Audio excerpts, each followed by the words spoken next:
back to Daytime, everyone. Angela Dacey is here, as always, and we're continuing to talk about our color of the month, which is the lovely color violet.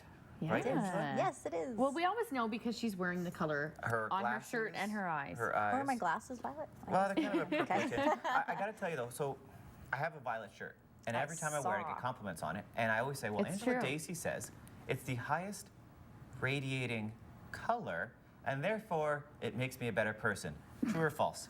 Sure, true. Yes. Yay. Yay. Which I did see that you wore that gorgeous shirt yesterday, and I was thinking, why isn't he wearing it on Wednesday? But Well, that's we were okay. also pole dancing, so, So I Yeah, had to well, he had to wear it on the creativity. yes. Yes, I did see the creativity was at a height for you. It was very good. Oh gosh. So I mean, explain that. Jeff said, what word did you It's, use? it's the highest radiating Radiating. color. Is it vibrating? Like we all Yeah. have these auras around us, or Well, that's definitely frequencies? too. But yeah, if you actually measure color has frequency. So reds vibrate low and warm up to the violets, which are really fast and cool. So what happens is it connects with our energy centers. And we have an energy center that sits right on the top of our head, the crown, and it actually has the same frequency as the color violet. So we actually are walking rainbows. It's pretty wild. But that being said, it's a very high frequency color, and it can connect us to our spiritual well-being, which is really wild. And I wore it last night because I was presenting, and I wanted to make sure I had a high frequency color. But there's another part of violet, and it's sort of getting out of that denial aspect of your life, because so many people walk around daydreaming and refusing to actually see what's going on in their life. Totally. With that high frequency, what happens is that we can get lost in that energy. If reality hurts, if it's traumatic, I mean, we go through stuff, it's life, right? But sometimes it's worse for others than it is for us. And what ends up happening is we can go into an escape mechanism and we float up into this top chakra or energy center. And it's where you'll see a lot of people daydreaming and having, fantasy and going off into Lululand for a bit. But if we're denying our physical existence, if we're forgetting that we're here to live a mission, we can get lost in that energy. And that's where you find people that really end up in addictions, that could really end up with not wanting to be here and just wanting to be elsewhere, so that when life hurts too much, they'll look to, alcohol, they'll look to drugs, they'll look to sex, they'll look to gambling, and it ends up causing a lot of trouble.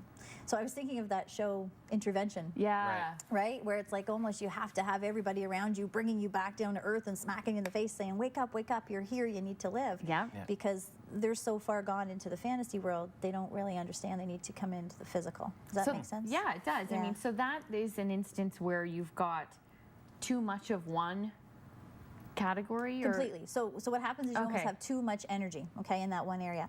Okay. Make it simple. Let's simplify it. and that's why you gear everything. You put all your energy into, like you said, gambling, sex, drugs, alcohol. Yeah, because you're focused Okay. in one area. So I always like to teach there's 4 areas of wellness. There's the physical, the mental, the emotional, the spiritual. So if you are focused in one area and you're like lacking the other Yeah. 3, there's an imbalance, right? It's just like saying if you're all physical and jock and caveman and you're going out there and you're forgetting that there's also the mental, emotional, spiritual. That's not healthy. So it's all about finding that balance. So if you have too much of that top chakra violet energy, what actually can happen, it doesn't mean you're sitting in a violet bedroom every day and you're staring at colored walls.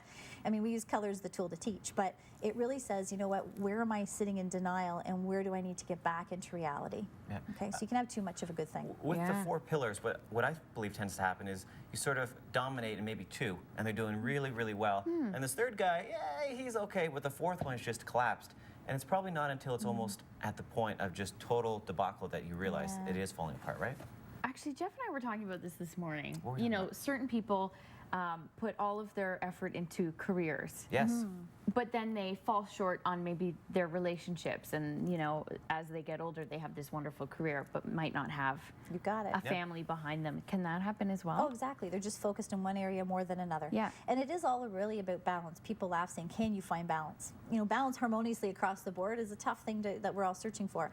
But if we're aware, then that's half the battle. So if we can take a look and saying, okay, you know what, where have I focused my attention? It's been on my career the last 10 years. Yeah. And I've neglected family or my spouse or whatever's happening. You can start to say, okay, I need more playtime. I need more connection time. Maybe you forgot how to communicate. It's and I saw the girls on yesterday talking about the intimacy retreat Yeah. and bringing connection back. Well, we get so lost into one particular area, we forget that there's other areas to focus on. So Okay, good to know. yeah. Is there a yang to your yin on the denial aspect with Violet? For sure. Okay, so let's go the other way.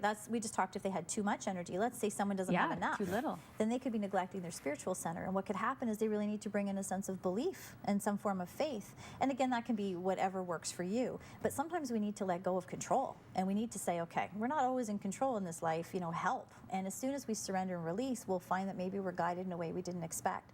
That's where you want to bring in the energy because it's not enough. So if someone's weak in that Violet energy, it's really saying, you know what, we need to connect to a greater source. And sometimes we got to get over ourselves and let go a little bit. Yeah, and trust. it's okay to ask for things, right? Oh, yeah. Tell us about how you ask the universe for certain things in life. All the time. And we do, and we'll talk about this in May a little bit because I want to talk about self-worth in May with Pink. But what ends up happening is that we need to feel worthy to receive. And a lot of the times we've been brought up feeling that it's greedy to ask the universe for what you want, when really it's the other way around. I visualize this like huge support system up there going, okay, we're your cheerleaders, we're ready, what do you want? And they're like, oh, we're waiting, but she's not asking. Sure, yeah. So what ends up happening, as soon as we ask, we release free will and we allow them to help. So I ask for everything from parking spots to direction and careers to, if I'm doing a keynote, I'll ask for the right words and to speak clearly. When I do that, I find I get more support and I'm more guided than if I don't. Interesting. I like that You just have to ask. Yeah. Now, going back to the balance aspects, I think sometimes people have messes, and they're always trying to move forward in life, but they have these messes that are all around them, emotional, mental, whatever they are. Yeah. Is it also symbolic to sort of go back and start tidying up those messes before they get ready to try to take that next step? Oh, completely. I mean, I think our journey here is really to overcome some pretty negative stuff so that we can actually learn from it and have the lessons. And it's interesting because one of the things I like to say is that you clear your clear your crap, you clear your channels. And the more we get rid of negative thoughts and feelings, the more light that comes in, the more health that comes in on all levels. The clearer our channels are, the healthier we are. But then at the same time, the clearer our channels. Right. So everybody has intuition. Everybody can connect. Nobody is more special than another. It's just that the more you work on releasing negative, well, then we've just allowed positive to come through. So I think it's a mandatory thing when you're sitting in mess to take a look at it and say, what can I do to heal this? So that we're not sitting around with that dis-ease in the body. For sure. When it comes to denial, can we use the color violet to help take a look at what we're in denial about? Guaranteed. I'd want to take a look at if you have too much. If you have too much violet, that's when we want to work on some of the other colors. I'd want to bring you down into the blues or the greens and focus on that. If you need the belief, let's bring violet in to strengthen it. So I'd want to take a look on where you're at. Once you understand your thoughts and feelings wrapped around color, you'll know what to do and how to use it. What are some of the things that you find? I mean, you meet with people all the time about this. What are people in denial the most about in their life? Oh boy, it's so different for everyone. It could be denial in the relationships, denial that they have a responsibility and accountability for what's happening. Relationships are huge. Definitely, I'm going to say responsibility and accountability. They want to blame, and they want to send it out to everyone else instead of saying, what piece of the puzzle do I play in this? It's so much easier to point the finger than it is to say, I own a piece of this and I need to fix it. So a lot of people will deny. Every time you point a finger, 3 point back.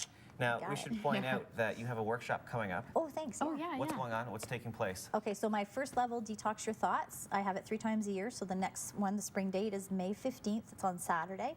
It's going to be at the Delta Inn in Markham. It's a pay what you can. It's just a $45 minimum fee, and you get me for 8 hours. So Nice. It's a long time. all the info you need to really understand which thought and feeling sits where in your body, why is it there, and I give you therapies to help heal that so that we get rid of the negative and bring in the positive. So yeah, come on out and start the process. It's a huge awareness course. Who do you want to see come out to this event? I mean, is it geared towards someone in particular? You just have to be ready. You have Yeah. to be ready to do the work and take responsibility and accountability. When you're ready to say, okay, this is my stuff and I need to heal it, then be ready. And then just come and see what happens. And if you learn one thing from the day, that's so powerful. But if you can learn more, then great. But it's just a matter of being open.